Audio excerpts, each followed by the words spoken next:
Le récit de la femme adultère était au centre de l'évangile de Jean. Les chapitres, les versets sont venus beaucoup plus tard. Lors de la rédaction de l'évangile de Jean, la Bible s'écrivait sur des rouleaux. Et on déroulait un rouleau et ce qui était le plus au centre, le plus caché, au milieu du rouleau, c'était le point essentiel. Et c'est le récit de la femme adultère que nous connaissons tous. Alors, Jésus s'étant assis, il enseignait le peuple. Tout le peuple vient à lui de le temple. Au verset 3, Jean 8, 3, alors les scribes c'est les universitaires un petit peu, et les pharisiens c'est les religieux, amenèrent une femme surprise en adultère et la plaçant au milieu du peuple, ils disent à Jésus, Maître, cette femme a été surprise au flagrant délit d'adultère. Moïse de la loi nous a dit de lapider de telles femmes. Toi, que dis-tu? Il disait cela pour l'éprouver, afin de pouvoir l'accuser. Il cherchait à accuser Jésus. Mais Jésus s'étant baissé, écrivait avec le doigt sur la terre ou dans le sable. Moi, j'ai sur la terre. Comme il continuait à l'interroger, il se releva et leur dit que celui de vous qui est sans péché jette le premier la pierre. On connaît, ils sont tous partis. Et Jésus n'a condamné aucun des pécheurs présents. Parce qu'il a dit que celui de vous qui est sans péché jette le premier la pierre contre cette femme adultère. Donc, c'était les scribes et les pharisiens, et il y avait même la foule autour d'eux qui aurait pu aussi participer à la lapidation. Ils se retirèrent tous un à un, accusés par leur conscience, tous se savaient pécheurs. Alors, Jésus ne condamne aucun des pécheurs présents, ni les scribes pécheurs, ni les pharisiens pécheurs. Il n'y en a pas un qui n'est pas pécheur. Et puis, il y a la foule, au milieu de la foule, peut-être qu'un aurait pu dire, moi, j'ai pas péché.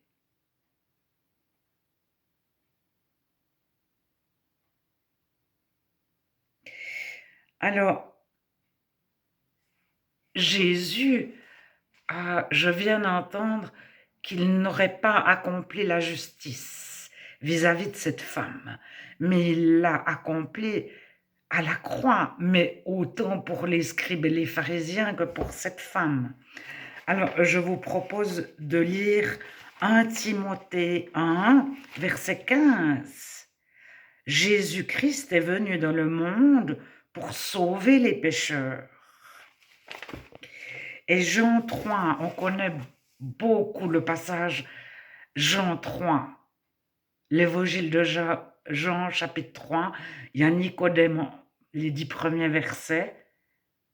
Et au verset 17, Dieu en effet n'a pas envoyé son Fils de le monde pour qu'il juge le monde, mais pour que le monde soit sauvé par lui. Celui qui croit en lui n'est point jugé, mais celui qui ne croit pas est déjà jugé parce qu'il n'a pas cru au nom du Fils unique de Dieu. Et ce jugement, c'est que la lumière étant venue dans le monde, les hommes ont préféré les ténèbres à la lumière parce que leurs œuvres étaient mauvaises. Car quiconque fait le mal est la lumière et ne vient point à la lumière de peur que ses œuvres, que ses actions ne soient dévoilées. Mais celui qui agit selon la vérité vient à la lumière, afin que ses œuvres soient manifestées parce qu'elles sont faites en Dieu. Donc ils ont voulu mettre une femme en avant, mais eux-mêmes, ils étaient autant pécheurs que cette femme. Enfin, on ne sait pas quel péché ils avaient commis, mais devant Dieu, nous sommes tous des pécheurs. Alors, Jésus est venu libérer chacun d'entre nous du péché. Il a dit à cette femme, va et ne pêche plus. Mais il nous le dit à chacun. Mais alors, la justice est accomplie par la croix. On lit dans de Colossiens chapitre 2, verset 13. Vous qui étiez morts par vos offenses et par l'incirconcision de votre chair, l'incirconcision de votre cœur. Parce qu'il parle à des gens circoncis, mais il pourrait parler à des gens baptisés. C'est pas la circoncision ou le baptême, c'est le cœur qui doit être circoncis ou baptisé, lavé. Le baptême, c'est lavé. Rendu clean, rendu pur, rendu propre. Alors, Jésus vous a rendu à la vie avec lui en nous faisant grâce pour toutes nos offenses. Alors, faire grâce, c'est comme un président, lorsqu'il y a un prisonnier, il libère le prisonnier, même si le prisonnier, je ne sais pas, moi, rouler trop vite sur l'autoroute, quand il y a un nouveau président, généralement, il libère les prisonniers de la route. Ça se faisait comme ça quand j'étais jeune. Maintenant, les dangers de la route sont mis beaucoup plus en avant. Mais faire grâce lorsqu'un président enlève les amendes et les condamnations liées aux excès de vitesse, la personne, elle est graciée, c'est comme il déchire l'acte de condamnation. Alors Jésus nous a fait grâce pour toutes nos offenses. Donc les offenses des scribes, des pharisiens, de la femme adultère. Il a effacé l'acte dont les ordonnances nous condamnaient. Donc c'est un papier où il y a écrit « Vous êtes pécheur, Dieu vous condamne, Dieu vous juge, Dieu vous punit ». Et il efface ça et il l'a détruit en le clouant à la croix.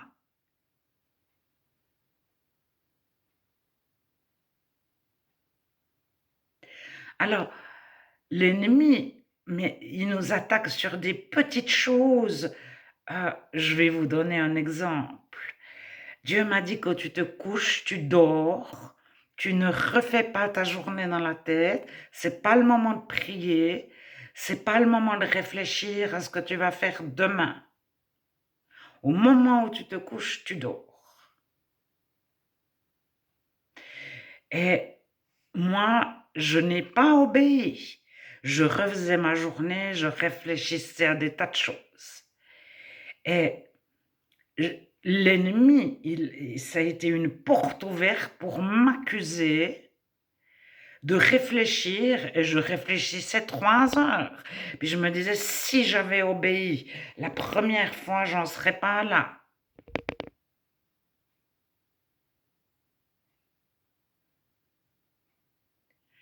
Eh bien, Jésus, même pour cette désobéissance-là, il a payé le prix à la croix et il a effacé et il a détruit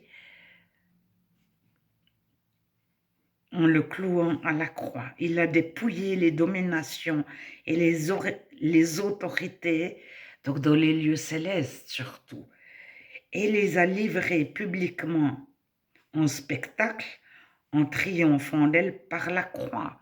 Mais c'est aussi les fausses autorités comme ces pharisiens, ces scribes, qui étaient des pécheurs, mais eux ne se condamnaient pas entre eux.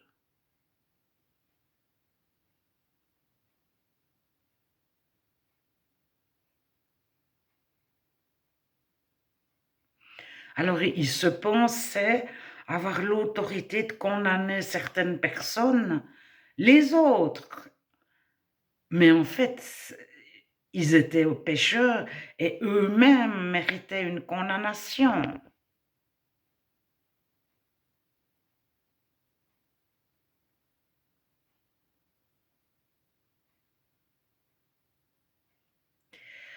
Alors le départ, c'est de venir à la lumière. Le tout départ, c'est d'aller à Dieu tel qu'on est.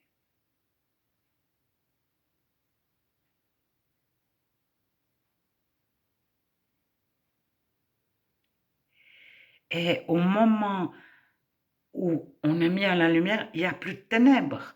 Si vous allumez une lampe, il n'y a plus de ténèbres. Donc il y a plus ce qui est lié aux ténèbres, il n'y a plus d'orgueil, plus de peur, plus de cruauté, plus de méchanceté, plus d'égoïsme.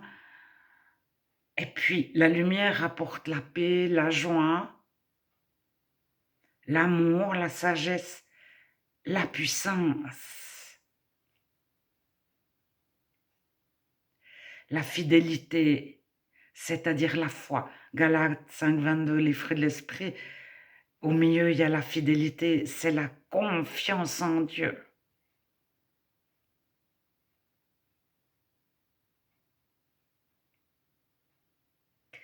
Alors, pour avoir mis la femme adultère au centre de l'évangile, ça veut dire c'est la fin des condamnations, mais c'est aussi la fin de l'injustice.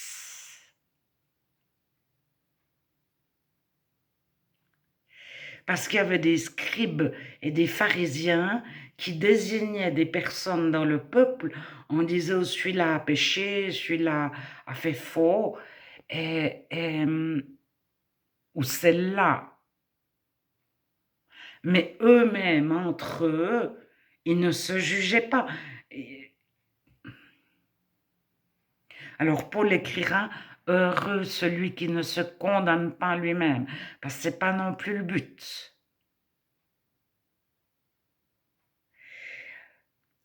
Colossiens 2, 13, 14. Jésus est mort pour nos offenses. Il nous a rendus à la vie, nous qui étions morts parce que pécheurs. Aucun pécheur n'a la vie éternelle. Aucun pécheur ne peut entrer dans le royaume de Dieu, dans le royaume des cieux.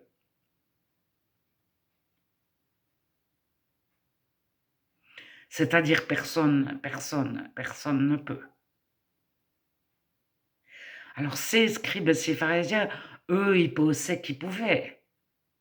À moins, peut-être les scribes, ils ne croyaient peut-être pas, je ne sais pas en quoi ils croyaient vraiment. Alors les pharisiens, plus loin, par exemple au Luc chapitre 18, ils se sentaient supérieurs à tout le monde et ils pensaient qu'ils n'étaient pas des pécheurs. Et Jésus, dans une parabole, il commence sa parabole en disant « Un pharisien et un pécheur montaient pour la prière. Le pharisien qui n'aimait personne, qui ne faisait aucun cas des autres. Il disait, moi je suis quelqu'un de bien, je paye ma dîme, je fais ci, je fais ça.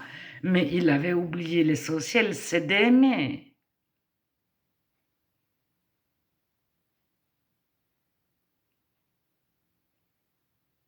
Alors on peut prier, jeûner, aller à l'église le lundi, le mardi, le mercredi, à la réunion de prière, l'étude de la Bible. On peut faire 20 ans d'études en théologie, en psychologie, en philosophie. Et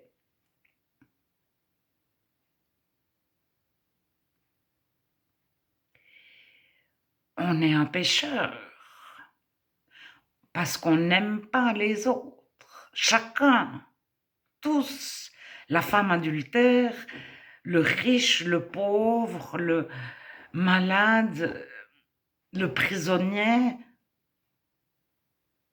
mais on aime aussi le geôlier, celui qui a mis en prison et celui qui est injuste.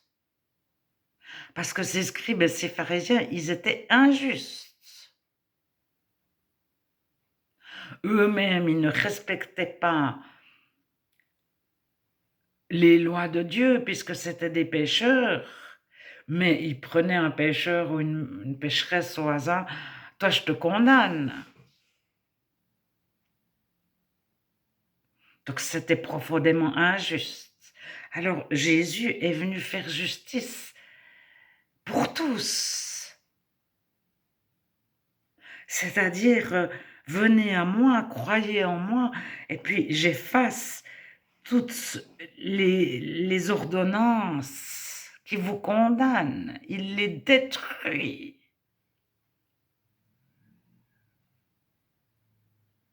Mais c'est pas marqué, mais il y a un tel péché que je ne pardonne pas.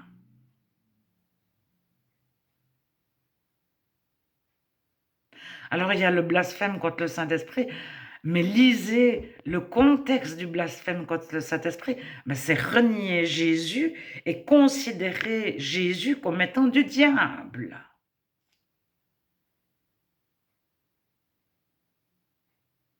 Il y a 3 fois blasphémer contre le Saint-Esprit, 2 fois le contexte, c'est avoir dit que Jésus était de Belzébuth, du diable, un démon. Et c'est marqué, celui qui a cru au Fils de Dieu en Jean 3. Il n'est pas condamné. Bien sûr, si on commence de dire que Jésus vient du diable, c'est pas tout à fait... On accepte l'œuvre en totalité de Jésus.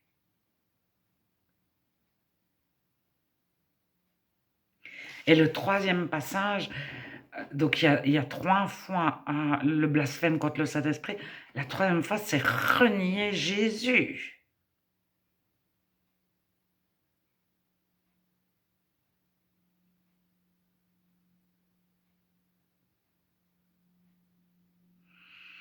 Alors, l'ennemi nous tient quand il peut nous accuser sur quelque chose. Et en général, il nous pose une barre absolument inatteignable. Et on fait le grand écart. C'est parce qu'on veut se sauver par soi-même. Alors, quand on atteint la barre, on a l'orgueil de l'avoir atteinte. Ça, c'est l'ascétisme. Et puis, pof, on ne l'atteint pas le lendemain, donc on a une culpabilité énorme. Et on est terrassé.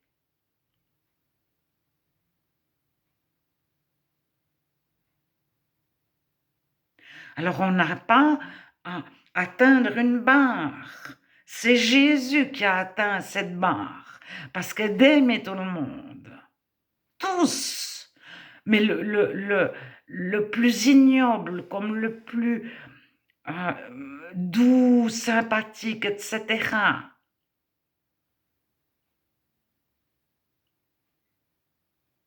Alors, on a des critères, on n'aime peut-être pas les gens doux, on pense que c'est des mauviettes, mais devant Dieu, chacun a la même valeur. Et parce qu'on est aimé de Dieu, on réalise que la mauviette, comme le Superman, était aimé de Dieu du même amour que nous-mêmes nous sommes aimés.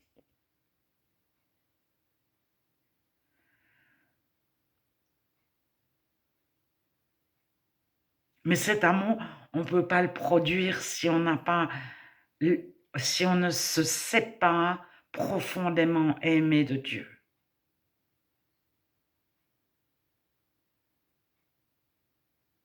Et pour se savoir profondément aimé de Dieu, c'est aller à Dieu, c'est savoir que Dieu va nous le démontrer. C'est la première chose qu'il nous démontre quand on va à lui, le Fils prodigue. Dieu, il lui montre Son amour, viens en tuile Vaugras, il y a des danses, des chants. Je te donne la plus belle robe. Je te donne un anneau au doigt.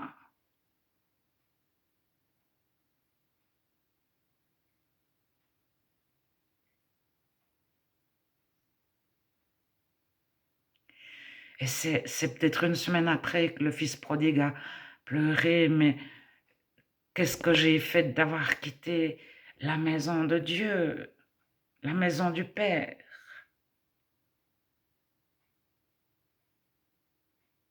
où de n'y être jamais allé.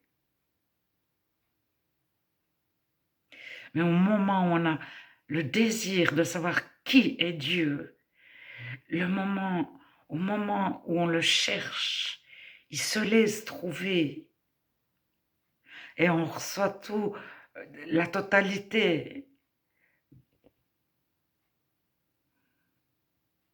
Et ça commence par le pardon. Se savoir pardonner en totalité par Dieu.